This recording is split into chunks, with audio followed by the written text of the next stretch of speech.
لیکن یہ کہ اس وقت جو عالم عرب پر صورتحال پیدا ہو گئی اس میں ہمیں کیا کرنا چاہیے، پاکستان کے جو حالات ہیں ان میں کیا مشورے ہیں، اب میں ان چیزوں کے بارے میں آپ سے چند باتیں عرض کروں گا۔ پہلی بات تو یہ ہے کہ مشرق وسطیٰ کے مسئلے میں اس کے پس منظر کو سمجھ لینا چاہیے۔ ہمارے بہت سے احباب جو ہے وہ فوری طور پر وقتی صورتوں کو جیسے کہ حالات و واقعات ہوتے ہیں صرف انہی کے اعتبار سے رائے قائم کرتے ہیں، چیزوں کا پس منظر جو ہے نگاہوں کے سامنے رہنا چاہیے۔ اس صدی کا ایک مختصر سا نقشہ ذہن میں رکھیے، یہ 20ویں صدی کے آغاز کے وقت جسے ہم پورا کہتے ہیں مڈل ایسٹ، بلکہ صرف مڈل ایسٹ نہیں، پورا شمالی افریقہ سلطنت عثمانیہ کا حصہ تھا، خلافت عثمانیہ، لیبیا، الجزائر، مصر، پورا حجاز، یمن،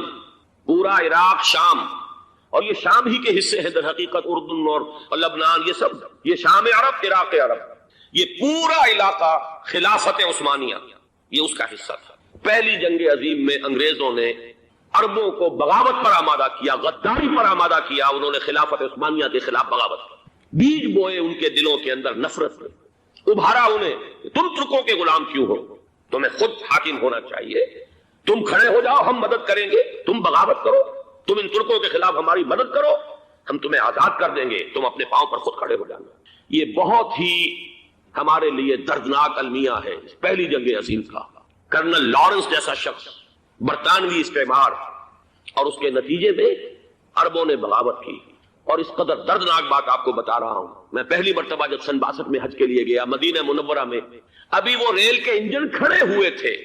یہ ترکی کے زمانے میں، سلطنت عثمانیہ کے زمانے میں بغداد سے مدینے تک ریلوے لائن تھی۔ یہ پورا ایک عالم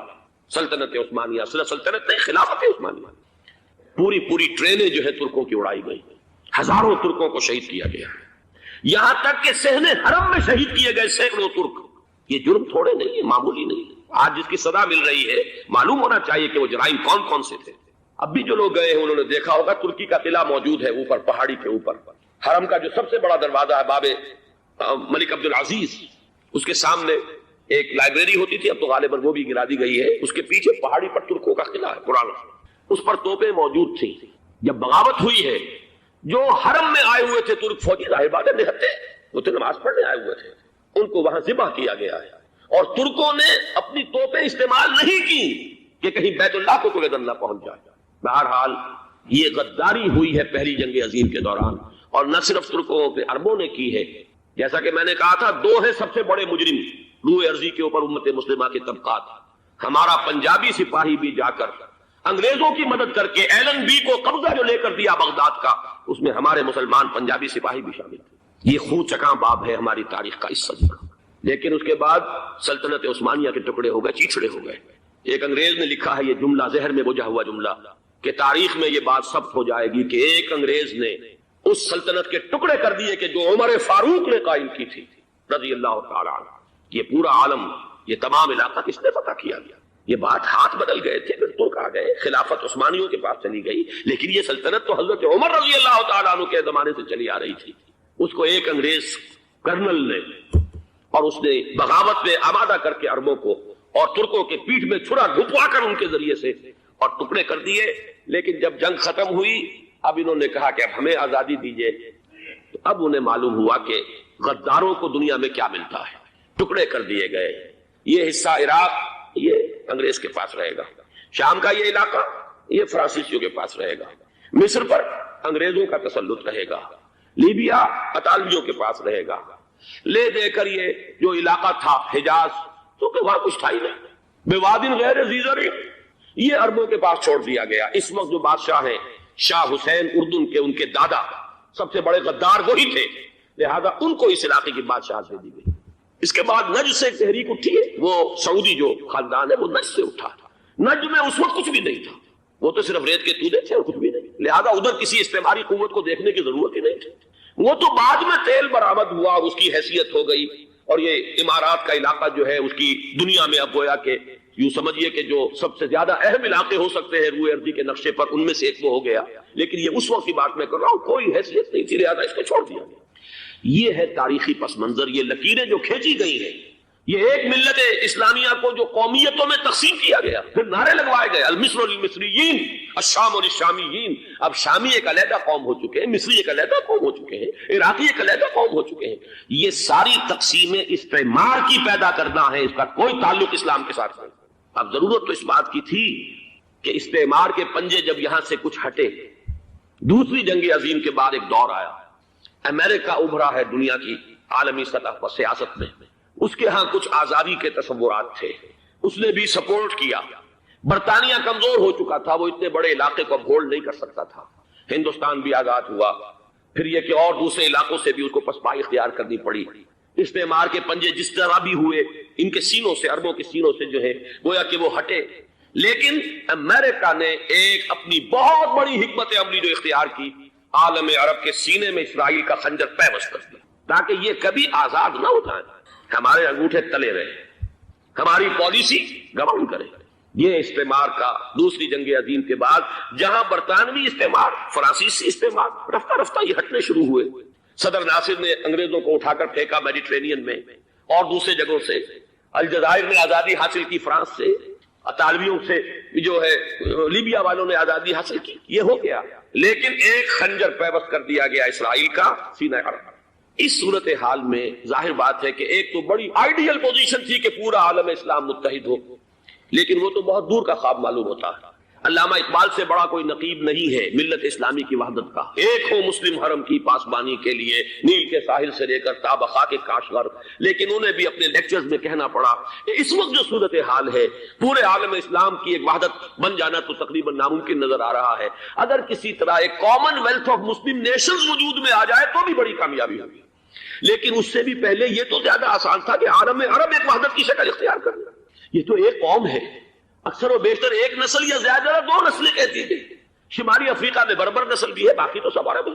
یہ پورا عالم ایک نسل ہے، ایک زبان، پورے اتنے رقبے کے اوپر بولے جانے والی ایک زبان، یہ تو ایک ہو جائے۔ افسوس یہ ہے کہ اس کا ایک ہو جانا، ایک شخصیت ابھری تھی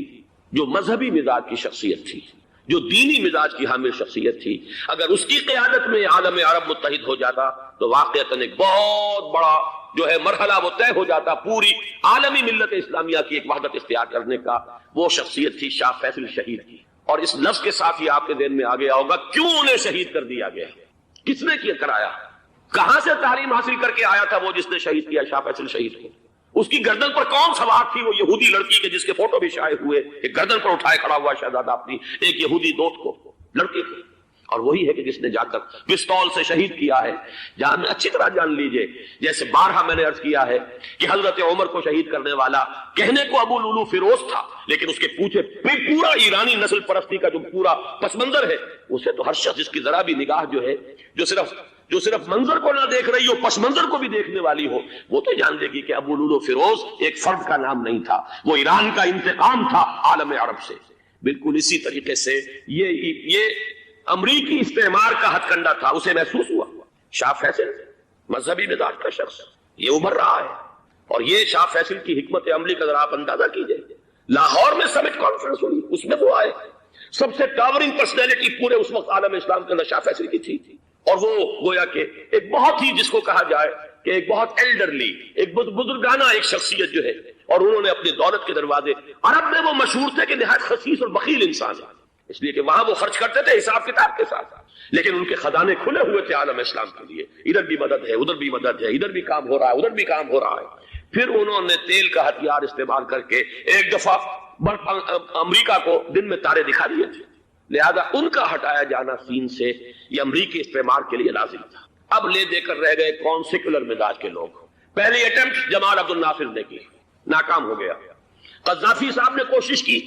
کہ وہ ان کی جانشینی حاصل کر لے، ناکام ہو گیا۔ اب ایک تیسری شخصیت صدام حسین کی، ملحد ہے، اسلام سے کوئی سروکار نہیں، باس کا فلسفہ، سیکولرزم پلس عرب نیشنلزم، یہ اصول ہے، لیکن یہ ہے کہ یہ شخصیت ابو بکر ایسی آئی ہے کہ اس سے اس وقت یہ جان لیجئے، میں امریکہ میں بھی عربوں سے مل کر آیا ہوں، سعودی عرب میں بھی اب میں وہ دیکھ آیا ہوں، نوجوان نسل جو ہے عربوں کی، پورا جو دوسرے عرب ممالک ہے جہاں پر کہ مذہب کا اتنا چرچا ہی نہیں ہے، پورا فلسطینی عرب، جارڈن کے عرب، شامی عرب عوام، وہ سب کے سب صدام کے پیچھے ہیں۔ اس لیے کہ انہیں نظر آ رہا ہے کہ ایک شخص پھر ایسا پیدا ہو کر سامنے آ گیا ہے جو شاید عالم عرب کو پھر یونائٹ کر دے، اور یہ ہے اصل وہ شے کہ جو امریکہ کے لیے کسی صورت میں قابل قبول نہیں۔ دولت کے یہ ذخائر، خلیج کی یہ دولت، سیال سونا اور اس کے ذخیرے، اور یہ کسی طریقے سے یہ امریکہ کے زیر اثر نہ رہے، یہ ہے وہ شے جو اسے برداشت نہیں ہے۔ وہ کوئی عربوں کی محبت میں نہیں آیا 2.5 لاکھ فوج لے کر، وہ کوئی شاہی عرب جو خاندان ہے سعودی، اس سے اس کی کوئی دلچسپی نہیں ہے، کوئی پتہ نہیں کہ وہ خود ان کو ہٹا دے اور وہاں پر کوئی جمہوری ڈھانچہ جو ہے وہاں پہ کھڑا کروا دے خود امریکہ۔ اس لیے کہ سعودی عرب میں دیکھ آیا ہوں، حالات اگرچہ ظاہر بات ہے کہ زیادہ گہرائی میں تو وہاں جانے کا موقع ہی نہیں ہوتا، بہت ہی مستبد حکومت ہے، لیکن صاف نظر آ رہا ہے کہ اس وقت دونوں طبقے نوجوانوں کے جو ہے وہ شاہی خاندان کے شدید خلاف ہو چکے ہیں۔ جو وہاں پر جدید مثقف طبقہ ہے، جدید تعلیم یافتہ، جو باہر پڑھ کر آیا ہے امریکہ میں اور کہیں اور وہ کثیر تعداد میں، وہ صاف سوال کر رہے ہیں کہ یہ بلینز اور بلینز آف ڈالرز کے جو ہمارا خرچہ آتا تھا، ہمارے ہتھیاروں کے آرڈر جاتے تھے، وہ کہاں گئے؟ کل 65,000 فوج، اور عرب کے پاس، سعودی عرب کے پاس اتنے ٹینک بھی نہیں ہیں جتنے کہ یمن جیسے غریب ملک کے پاس، تو ہمارا روپیہ یہ گیا کہاں؟ یہ ایک سوال ہے جو ہر شخص کے ذہن کے سامنے ہے۔ اب ہمیں اپنے معاملات کو خود سنبھالنا ہوگا۔ اسی طریقے سے جو مذہبی طبقہ ہے، اور وہاں ہے بڑی تعداد میں مذہبی طبقہ نوجوان جن میں بڑا جذبہ ہے، اور ان کا وہ جوش جہاد انہیں جہاد افغانستان تک لے کر آیا ہے۔ سینکڑوں عرب نوجوان یہاں جو ہے شہید ہوئے، اپنے ملک میں تو انہیں بولنے کی بھی کوئی امکان نہیں ہے، لیکن یہاں وہ جذبہ جو اندر اندر پروان چڑھ رہا ہے، وہ جذبہ انہیں لایا ہے، اور افغانستان کی سنگلاخ وادیوں کے اندر انہوں نے جام شہادت نوش کیا ہے۔ وہ طبقہ بھی شدید مخالف ہو چکا ہے کہ انہوں نے امریکیوں کو بلا کر، ان میں یہودی بھی ہیں، عیسائی تو ہے ہی ہے، یہودی ہیں، یہودی عورتیں ہیں، جو کچھ اب وہاں بے حیائی اور بے پردگی کے مناظر نظر آ رہے ہیں۔ یہ سرزمین عرب، میں نے امریکہ میں تقریر سنی ہے اسنا کے جو فائنل ان کا ایک سیشن تھا، اسلامک سوسائٹی نارتھ امریکہ، جس میں میں مدعو کیا گیا تھا، اور اسی لیے میں نے یہ سفر کیا تھا۔ ایک نوجوان نے جو تقریر وہاں پر کی ہے، واقعہ یہ ہے کہ میں حیران رہ گیا اس کی جرأت کا۔ اس نے کہا کہ حضور نے فرمایا تھا کہ جزیرہ نما عرب میں 2 دین جمع نہیں ہو سکتے، اور آج شاہی خاندان کی صرف اپنی حکومت کو بچانے کے لیے امریکیوں کو اتنی بڑی تعداد میں بلا لیا گیا ہے، جن میں موبائل چرچ بھی ہیں، موبائل سینیگوگز ہیں، یہودی مرد اور عورتیں جو ہے دندناتے پھر رہے ہیں آج عرب کی سرزمین پر۔ لہذا جو مذہبی طبقہ ہے وہ اس پر شدید رد عمل جو ہے اس کے اندر پایا جاتا ہے۔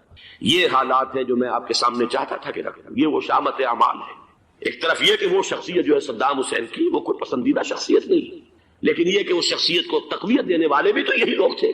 انہیں خطرہ تھا ایران کے انقلاب سے کہ کہیں اسی قسم کا کوئی انقلاب ہمارے ہاں نہ آ جائے، لہذا انقلاب نے ایران کو ایکسپورٹ نہ ہونے دے، اس لیے انہوں نے اسی صدام حسین کو بلینز اور بلینز آف ڈالرز کی مدد دی۔ آج وہی ہے، عربی کی تو ایک کہاوت بھی ہے، سم من کلبک، یا کو لوگ اپنے کتے کو کھلا پلا کے موٹا کرو، کسی روز تمہیں کو کاٹے گا۔ آج وہ تو انہیں کاٹ رہا ہے، لیکن یہ کہ اس کا جو علاج تجویز ہوا ہے وہ انتہائی خوفناک ہے۔ 2.5 لاکھ امریکی وہ استعمار کے پنجے جو بمشکل عالم عرب کے سینے سے جو گڑے ہوئے تھے اس استعمار نے، مشکل ہٹے تھے کہ ایک دم اب وہاں پر خبریں آ رہی ہیں، فرانسیسی بھی آ رہے ہیں، برطانوی بھی آ رہے ہیں، کہاں کہاں سے فوجیں آ رہی ہیں، اور وہاں پر 2.5 لاکھ تو صرف امریکن آرمی کا، اس میں تقریباً 1.5 لاکھ تو پہنچ چکی ہے، اور جو بھی ہوگا وہاں پر جیسا کہ میں نے عرض کیا ہے اس قدر خوفناک سین ہے۔ میں نے بہت سے حضرات واقف ہوں گے، کئی مرتبہ میں نے حوالہ دیا ہے مولانا سید حامد میاں رحمہ اللہ کا، انہوں نے ایک دفعہ مجھے بتایا تھا کہ احادیث میں جو قرب قیامت کے حالات و واقعات کی پیشن گوئیاں ہیں، ان میں یہ ہے کہ وہ جو آخری جنگ ہونی ہے جو کہ دجال کے خلاف ہوگی مسلمانوں کی، اور جس میں کہ حضرت مسیح علیہ السلام کا نزول ہوگا، جس کے سلسلے میں اس سے پہلے ایک جنگ ہوگی بہت خوفناک، بہت خوفناک۔ اور عجیب الفاظ ان کے یہ تھے کہ اس میں ایک طرف مسلمان اور عیسائی اور یہودی تینوں ہوں گے۔ یہ بات سمجھ میں نہیں آتی تھی کہ مسلمان اور یہودی ایک جگہ کیسے جمع ہو سکتے ہیں۔ آج وہ نقشہ نظر آ گیا، آج اسرائیل، امریکہ، سعودی عرب اب یہ ایک ہے، بلکہ چلتے آئیے مصر، اسرائیل، سعودی عرب اور جو بھی ان کے حواری ہیں وہ سب ایک سب میں کھڑے، اور ان کے اوپر سیادت کس کی؟ امریکہ کی۔ وہ نقشہ آ گیا ہے، اور اس جنگ کے سلسلے میں مولانا حامد میاں رحمہ اللہ نے مجھے بتایا تھا کہ حدیث میں الفاظ آئے ہیں، اتنے لوگ ہلاک ہوں گے، اتنے لوگ ہلاک ہوں گے، اتنے لوگ ہلاک ہوں گے کہ ایک پرندہ سینکڑوں میل تک اڑتا ہوا چلا جائے گا اور اسے سوائے لاشوں کے اور کچھ نظر نہیں۔ یہ نقشہ خاکم بدہن تلا ہوا ہے، کھڑا ہوا ہے۔ جو بھی ہوگا کیمیاوی جنگ، کیمیاوی وارفیئر، کیمیکل وارفیئر، اور پھر ایٹمک وارفیئر، جس کی کھلی دھمکیاں دی جاتی ہیں۔ کبھی کوریا کے بارے میں اندیشہ تھا کہ یہ درندے خدا کی دھرتی کو، کوریا کی غریب بستی کو ناگاساکی بنا کے چھوڑیں گے، ہیروشیما بنا کے چھوڑیں گے۔ آج وہ صورتحال جو ہے